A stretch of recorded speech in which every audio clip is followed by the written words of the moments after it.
What is going on, guys, and welcome back to another video. So today I wanted to make this video kind of around the whole topic of the beta that is going to be released for this game. How soon, I guess you should say, before the actual release date, that is yet to be confirmed. I'm imagining a good couple of months. If the release date is May, of course, 2020, maybe early January, it could be a whole lot before that. No one actually knows yet, but I do have some very interesting things to point out. Now, first and foremost, we know that this is essentially going to be, favored on a PlayStation 4, so if you have a PlayStation 4, you will get beta access first. But if you are like me and you are in a position where you're actually cheap and you can't help that, there is a way to get this beta without having to pay now. So, of course, they said you need to pre-order the game in order to get the beta. Most people can go X, Y, and Z to pre-order the game. Typically, you pay ahead, etc., etc.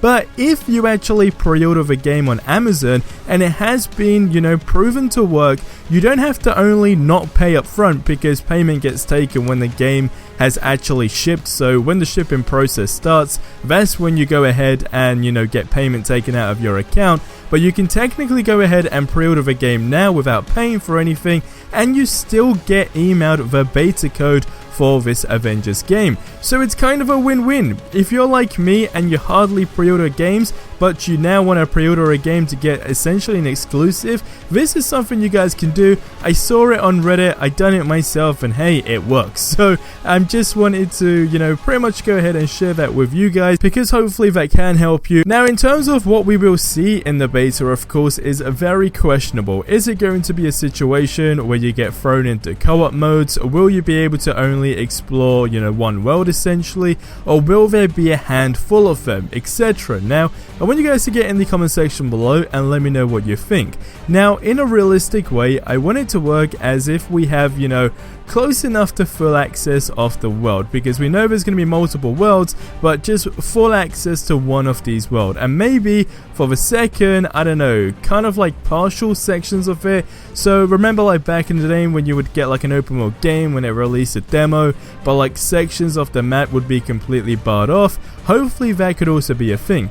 Again, of course, this varies on how big the map is itself. What I definitely do not want is a situation where things are timed. Of course, it is a beta. Usually these are things that last a good couple of days, but for instance, I don't want to, be in a situation where you can free roam in one type of map and then bang, it lets you know you've only got 3 minutes or something along those lines. Now, it's safe to say that this is going to be very different, as when you compare it to another superhero game, and you already know which game that is, of course it is a big Spider-Man PS4. We never got a demo nor beta as a whole. Now, instantly this game just having co-op, aka multiplayer, since I know a lot of you guys were confused on that, it's a big thing. That's already such a big advantage over Spider-Man PS4. So in that sense, yeah, it makes you have a valid enough reason to release a beta version of the game.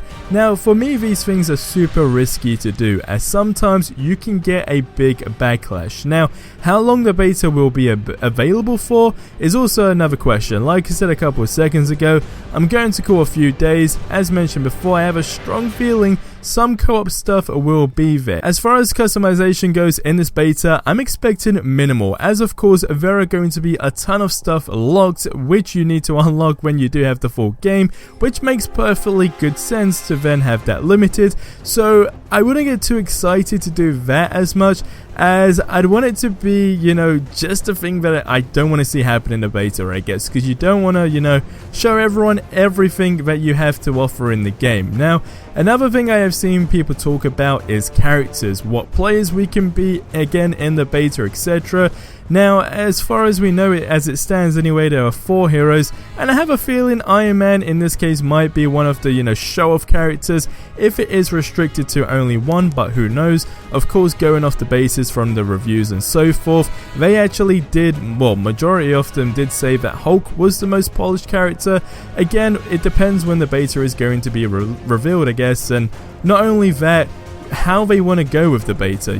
Do they want us to have that full-on, action, or Is it going to be minimal? Of course, we don't exactly know that. Now, in a recent Q&A with one of the devs, some quick yes or no questions were fired at them, and this is what they said quite literally. So the interviewer said X-Men, they said no announcement now. Fantastic Four, no announcement now. Guardians of the Galaxy, no announcement now. Literally that was all. We have 0 no's and 0 yeses, so I guess you take this as a good thing. When you look back on Spider-Man PS4, we did see that big combination with Fantastic Four, of course. That was the only thing. As far as that game goes, I mean, probably worth mentioning anyway with all this stuff going on. That's probably done with DLC content. I cannot see anything anytime soon happening with that, but the fact that there was that kind of big collaboration, it was interesting to see. We already know that years of content, are going to be pumped into this game, so as far as X-Men, Fantastic Four, Guardians of the Galaxy, etc. go, it's more than safe to say these are going to be things added into the game. Now, just some kind of like quick, I guess, flashbacks or recap, whatever you want to say it, to give you a brief overview on everything that's important anyway, to me at least, on what we know about the game. We know that each character is going to have 2 special moves, and you can do combos in the air as well. Now, we also know that the game will have microtransactions, but only for skins. So, when I just mentioned about the collaboration, again, X-Men, Fantastic Four, Guardians of the Galaxy, when they say years of content pumped into the game, if they were collaborations like this, if it's going to be a situation where they said microtransactions weren't going to affect your gameplay ability, but more so, again, what everyone was naturally thinking, skins, etc., whether these collaborations will then become, microtransactions, you buy skins, etc., again, it's something that we don't actually know as of yet. I really hope that isn't the case, but again, we just got to wait and see. They did say that most of the stuff they're going to pump into the game is going to be free. Again, exclusive content to PlayStation 4, what that is going to be, we're still, just in the dark. Now, going back to those sort of quick recaps, so each character has 2 special moves and you can do combos in the air as well as mentioned. Quick time events will be a thing, and hopefully random side missions like in Spider-Man PS4. Those things are also really fun just to get you in that moment on the spot, and then of course you can get good XP for that, etc. Graphics won't be changing facial designs, instead they're going to be polishing things up. 90% of the game will be single player, but you could do most missions in co-op, aka multiplayer as well. In-depth skill tree is a thing. You upgrade abilities, gain new moves, etc. Depending how this skill tree is going to work, whether it's going to be, points based, etc. Like when I just mentioned, quick time events, and maybe, I don't know, compare like a random quick time event in Spider-Man PS4, how quick you can, take down a bunch of bad guys, whatever it may be, in a certain amount of seconds. You get good XP for that. You can then convert the XP into the skill tree, unlocking new abilities, gaining new moves, all in all making your character or your squad essentially a lot more powerful. And lastly, we know there's going to be multiple worlds, some big, some medium. As far as an everything you know kind of thing, that's probably all you need to know, and it's probably all you really care about anyway, because there's a whole lot more in-depth stuff things you can really go back and watch trailers, small gameplay footage, pick things out yourself, but those are the key things, at least to me anyway. Gameplay is important, knowing it is going to be, a story-driven type of game. Again, going ahead, seeing the reviews, comparing it to Spider-Man PS4, giving you that cinematic, story-driven game, open world, again, very important. Not only that it's going to be a superhero game. There was also an interview with one of the guys over, I can't exactly remember if it was at Crystal Dynamics or Square Enix, I think it was one of the two, but this dude was asked basically on how he felt about the game, and they compared, everything on how the Avengers movie basically sold in billions, and now, obviously, if you're a fan of that type of scenery, then going ahead and being able to play the game is a big thing, so they are really relying on this game. Again, I'm going to keep mentioning it and comparing it to GTA 5 with how Rockstar work with GTA Online in terms of pumping new content into that.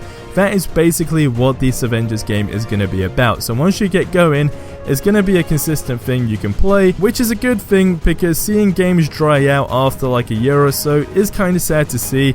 As much as I hate to say it, of course, Spider-Man PS4 has now fallen into that category to some extent.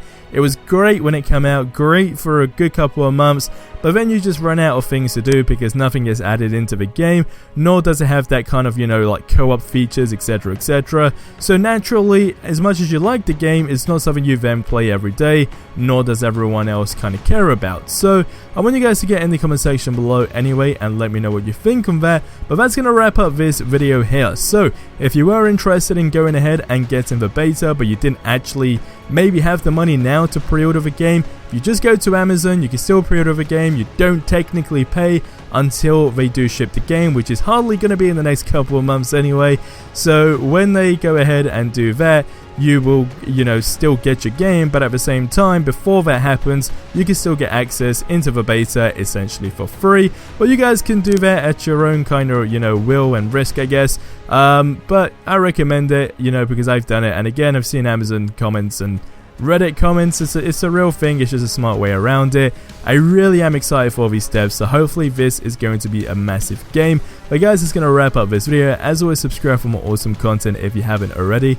I'll see you in the next one. Until then, have yourselves a ridiculously amazing day, and adios amigos.